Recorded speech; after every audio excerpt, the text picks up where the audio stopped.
बिस्मिल्लाहिर्रहमानिर्रहीम।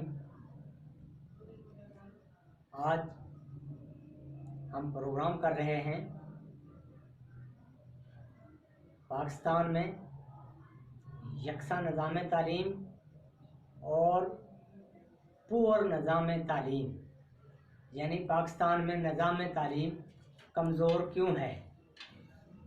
आज इसी हवाले से citizen of council of Pakistan एक थिंक टैंक का इदारा है, उसने मौलाना ज़फ़र अली ट्रस्ट के हाल में एक सेमिनार का इनेकाद भी किया। उस सेमिनार में लोगों ने, मुकर्रीन ने अपने अपने ख्यालात का इजहार किया और पाकिस्तान के पुअर निज़ाम तालीम पर बात की। इसे मजबूत करने के हवाले से, निज़ाम तालीम को मजबूत करने के हवाले से, सरकारी स्कूलों को मजबूत करने के हवाले से बात की। मैं अपने प्रोग्राम में टेलीफोन लाइन पर लेना चाहता हूं राना अमीर अहमद खान साहब को, जो सिटीज़न काउंसिल ऑफ पाकिस्तान के सदर हैं। राना अमीर अहमद खान साहब।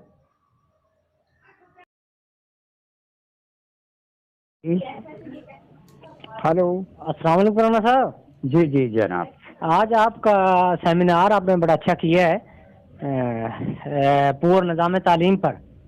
तो ये किस तरीके से बेहतर हो सकता है, क्योंकि हमारे ब्यूरोक्रेसी जो है वो तो बच्चों को पढ़ाई ही ओ लेवल ए लेवल रही है, तो आप इसमें बताइएगा हमें। देखिए, ओ लेवल ए लेवल क्या हुआ है, आप मेट्रिकुलेशन का जो है ये 12 साल कोर्स होता है। राना साहब, आपकी आवाज़ थोड़ी सी कम आ रही है, जोर से बोलें थोड़ा सा। अच्छा, मैं जोर से बोलता हूँ। तो मैं ये अर्ज कर रहा था कि ए लेवल ओ लेवल को इंडिया ने खत्म कर दिया आपने। जी जी। हमारे यहाँ भी इसको खत्म करने की जरूरत है। जी जी जी, बेहतर। मेट्रिकुलेशन का जो है 12 साल कोर्स होना चाहिए। पूरी दुनिया में, अमेरिका से लेके पूरे यूरोप में, ऑस्ट्रेलिया तक 12 साल स्कूलिंग होती है। और 12 साल स्कूलिंग के बाद 90% बच्चे अपने कामों में चले जाते हैं। जी जी। यदि उनकी तालीम का मेयार इतना अच्छा है कि वो 12 साल स्कूलिंग के बाद बहुत कम बच्चे उनके यूनिवर्सिटी, कॉलेज और यूनिवर्सिटी में जाते हैं, क्योंकि कॉलेज यूनिवर्सिटी की तालीम बहुत महंगी है, जबकि स्कूलिंग फ्री है। पूरी गवर्नमेंट जिम्मेदार है 12 साल स्कूलिंग की, और उसका एक मेयार है। तो मेयार तालीम बेहतर क्यों नहीं रहा? कभी हमारे वक्त में, हमसे पहले बहुत अच्छा मेयार तालीम था।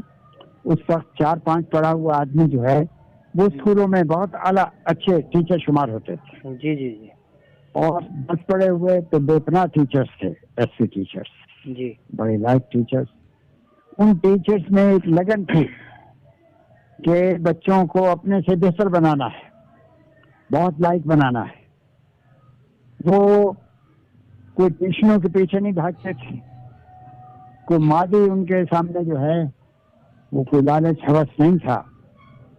और वो बच्चों में जो कमियां कमजोरियां थी, उनको वो कमजोरियां दूर करने के लिए वो 3 बजे के बाद भी बिठाते थे कि भाई आपकी मुझे खामी दूर करनी है। राना साहब, मेरा कहने का मकसद ये है कि जो अरबाब इख्तियारात हैं, जो तालीमी निज़ाम को बेहतर कर सकते हैं, उनके बच्चे तो प्राइवेट स्कूल में पढ़ते हैं, वो सरकारी स्कूलों को क्यों कर सकेंगे?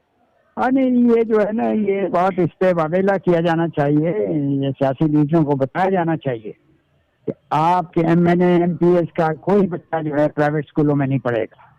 जी जी जी जी। MNA और ब्यूरोक्रेसी को चाहिए कि अपने बच्चों को सरकारी स्कूलों में पढ़ाएं, ताकि उन्हें सरकारी स्कूलों की हालत ज़ार का पता चल सके। और आवाम का भी ये मुतालबा है कि आवाम के ये जो खादमीन हैं, जो ब्यूरोक्रेसी के खादमीन हैं, जो सियासत में इलेक्ट होकर MP MNA बन चुके हैं, वो खादमीन अपने बच्चों को सरकारी स्कूलों में पढ़ाएं, सरकारी कॉलेजों में पढ़ाएं, ना कि आवाम अपने बच्चों को तो प्राइवेट बड़े बड़े स्कूलों में पढ़ाएं और आवाम के बच्चों के लिए सरकारी स्कूल, वो भी जिनको कोई पूछने वाला नहीं। मेरी अरबाब इख्तियारात से, हुकूमत पंजाब से, हुकूमत पाकिस्तान से ये अपील है, गुजारिश है कि सरकारी स्कूलों को फ़ाल करें, सरकारी स्कूलों में निज़ाम तालीम को बेहतर करें, ताकि पाकिस्तान का बच्चा पाकिस्तान का चप्पा चप्पा तरक्की कर सके।